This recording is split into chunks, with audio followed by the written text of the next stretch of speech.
Picture this. As the night embraced the forbidden city, the flicker of candlelight danced on the cold vermilion walls, casting shadows over a trembling figure, a woman wrapped in a blanket silently crawling towards the emperor's bed.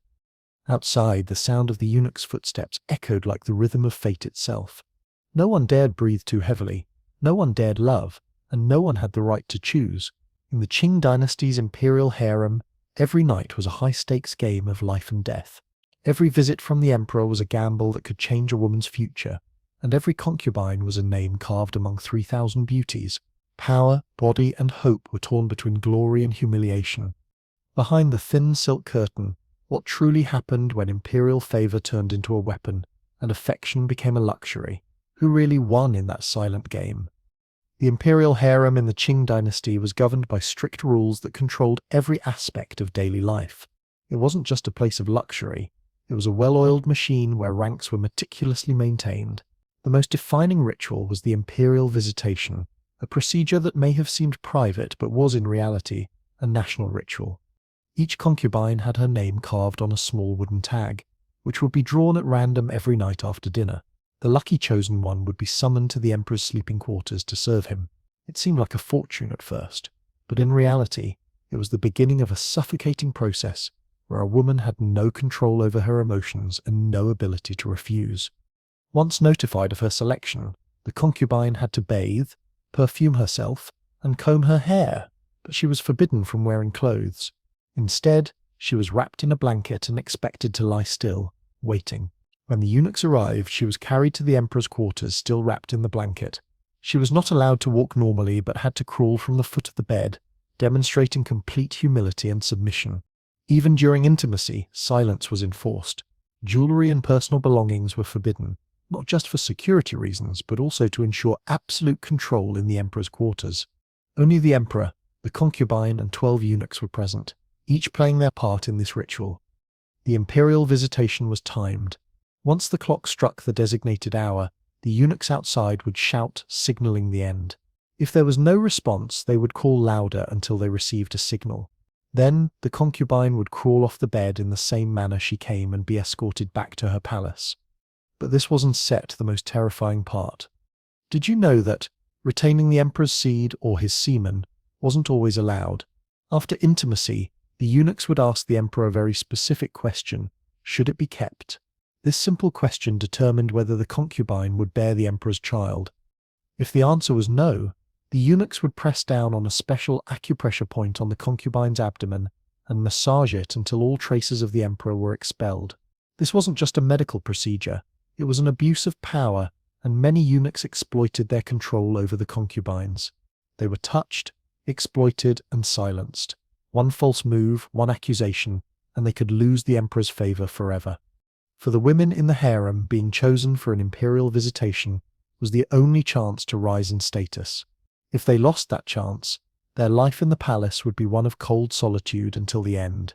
Some concubines, however, learned how to use this moment to bargain with the eunuchs, offering favors in exchange for more time with the emperor or a message sent to him. In the harem, cunning was just as important as beauty. But for many, being chosen for the visitation wasn't a mark of glory. It was a humiliating experience, like being treated as merchandise, delivered, used, and dismissed.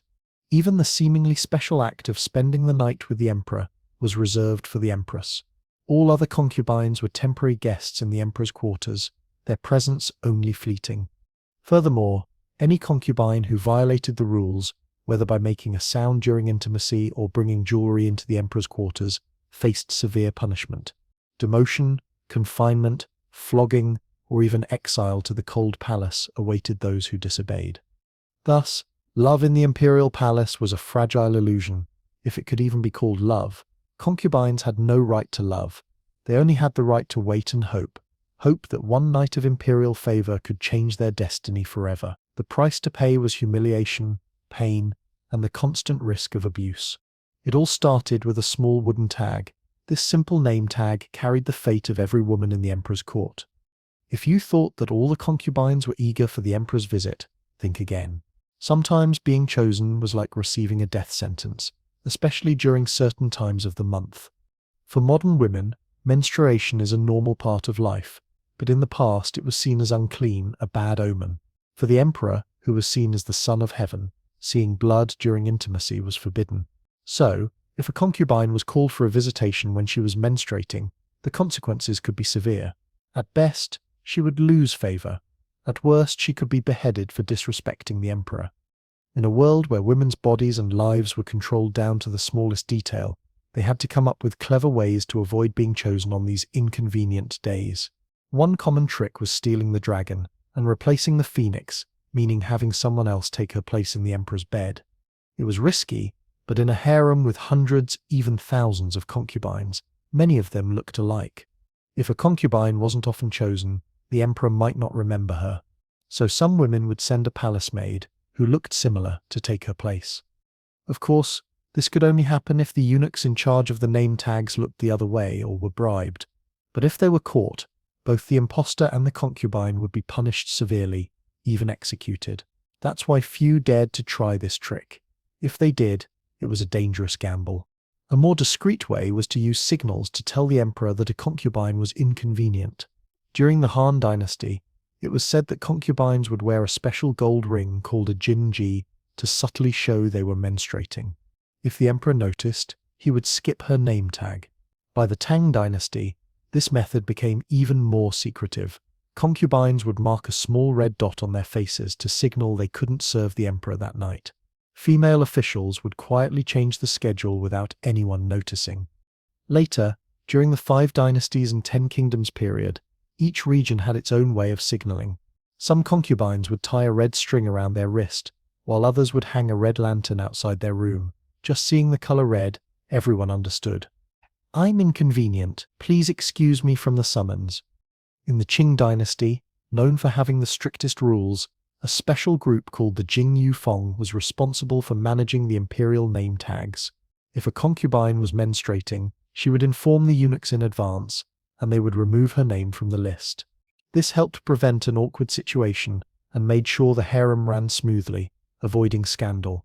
Despite the measures in place, refusing the emperor wasn't always an easy task. After all, the emperor, as the ruler of the entire nation, held immense power. If he chose you for a visitation that night, refusing him could have serious consequences.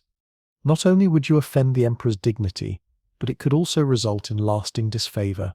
Therefore, these clever tricks and signals were necessary for survival in the palace. The women who knew how to use these tricks were able to preserve their bodies and status.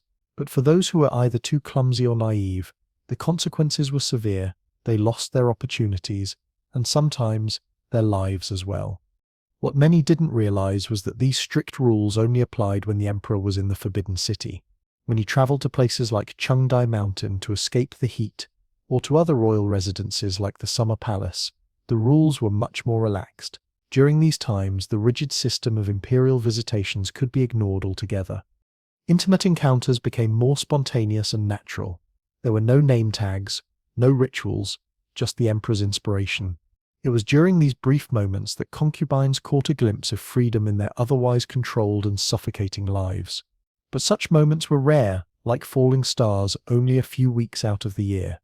Ultimately, life in the imperial harem was far from the romanticized idea portrayed in ancient paintings. It was a world where women were treated as mere pawns in a game. Every move, every word had to be calculated. Beauty was a weapon, intelligence was a shield, and sometimes silent cunning was the only thing that could help a concubine survive. Living in the harem wasn't really living at all. It was merely existing. And to survive, each concubine had to learn how to scheme, to accept humiliation, just to keep the chance for another opportunity, no matter how faint it might seem. If the rules and rituals of the imperial harem were stifling, the true, colder truth is even more shocking. For a concubine, being favored by the emperor wasn't just about spending a night with him, it was a life-or-death gamble. Their fate depended on every drop of the emperor's seed, every glance he gave, and every quick decision made by the man who controlled the entire empire. After each imperial visitation, if the emperor wished for conception, the concubine's name would be carefully recorded in official ledgers. The records would include the date, the month, the year, the exact time, and even the person responsible for the decision. These records weren't just about the intimate encounter. They were a promise of power, status, and a chance to rise to the highest ranks in the harem. If a concubine bore the emperor's child, and that child was recognized as a legitimate heir, the woman's status would change overnight. She would no longer be just another concubine, she would be the mother of an heir. Her life and her position in the palace would be forever altered. This was the ultimate goal for many concubines, to bear a child for the emperor, for it was the only way to secure real power and honor in the harem. However, it wasn't just a blessing, it was also a gamble. The emperor's favor, a child, and the future of the concubine's life rested on moments that could pass in the blink of an eye. From an ordinary concubine, a woman had the potential to rise to a noble lady, a consort, or even an imperial noble consort. However, if her pregnancy wasn't recorded, if the emperor's seed wasn't retained, or if she failed to conceive altogether, all her efforts, all her dreams would fade away like a distant memory. That was the harsh reality. After each visit from the emperor, if he decided not to keep the seed, the eunuchs were tasked with forcibly expelling it from the concubine's body. They would press on certain pressure points in her lower abdomen, massaging until the semen was expelled. While it may sound brutal, this was a required step to ensure the continuation of the emperor's bloodline. This process was not just about reproduction, it was also a mechanism for the court to control power and the future within the palace. However, what made this procedure even more terrifying was how some eunuchs used it to exploit and abuse the concubines. They didn't need to touch them sexually. By prolonging the process, they could assert their power, getting too close or making unwanted physical contact. Most concubines dared not resist. They understood the severity of their situation.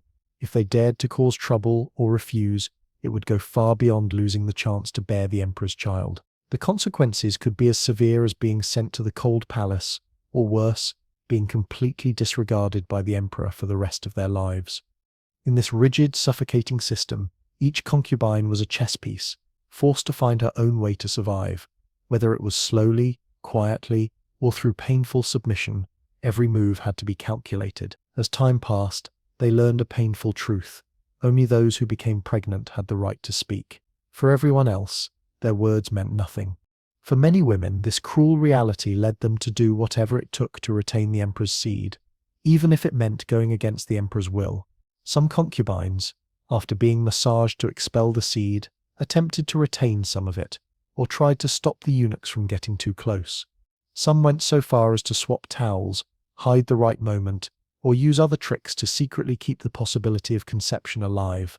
But such schemes, if discovered, came with severe punishments. Being caught in these acts was treated as treason, leading to flogging, torture, or even execution for attempting to interfere with the emperor's bloodline. Some concubines chose to resist the system. Others endured it, while some decided to work with the eunuchs. The relationship between the concubines and the eunuchs was a complicated one, filled with hidden alliances and power plays. Some eunuchs even became secret supporters, helping the concubines keep track of their conception dates, assisting when jealousy arose among rivals, or finding ways for them to approach the emperor again. In return, the concubines had to play along. They would send gifts, promise positions for their relatives outside the palace, or even allow the eunuchs to touch them within limits they could bear. A concubine who wanted repeated favor had to understand the game. The more visitations she received, the higher the chances of becoming pregnant, and once the emperor's seed was successfully conceived, everything in her life would change. For many, the price of silence was high. They endured abuse from the eunuchs, not daring to speak out, or they used their bodies to bribe their way into opportunities. This was the painful reality of survival in the imperial harem, where everything was dictated by power, manipulation, and the constant pursuit of a child that could elevate them from mere concubines to the empress's closest circle. In the imperial palace, a concubine's fate was tied to every small move. It was a game of survival, and only those who played the game well had a chance at changing their destiny. In the dim corners of the emperor's sleeping chambers, hidden behind delicate silk curtains, the women didn't just fight to survive, they also struggled to endure their own humiliation. Each night of imperial visitation wasn't simply about physical intimacy, it was a high-stakes game of survival where every move could mean life or death. In this battle for favor, love was a luxury, and any real emotions were forbidden. If a pregnancy occurred at an inconvenient time, when there was no official permission to retain the emperor's seed, There were two possible outcomes: abortion or giving birth in secret, and then accepting whatever consequences followed. Regardless of the choice, the price was always steep. The imperial harem was a place where mistakes were never allowed. There were only two options: to be officially acknowledged or to be forgotten forever. That's why when a concubine became pregnant, the eunuchs meticulously recorded every detail in official ledgers: her name, the date, the time, and her health status. These records were not just to verify the bloodline, but also to protect against any future disputes over the throne. Imagine a child not yet born being subjected to such intense scrutiny. The mother could not afford to make a single mistake. She couldn't even leave the palace, as any action could be seen as suspicious. Even something as simple as a big yawn could be considered disrespectful. And if the emperor decided to visit a concubine during her menstruation and noticed blood, everything could fall apart. Not only would she lose favor, but she might also be accused of neglecting her body and disrespecting the emperor. That's why secret signals, such as gold rings, red strings, or marks on the face, were essential survival tools for the women who could master them. Only those with intelligence and strategy could navigate the rigid rules of the harem. To sum up, the Qing dynasty's imperial harem was a well-oiled, unforgiving machine.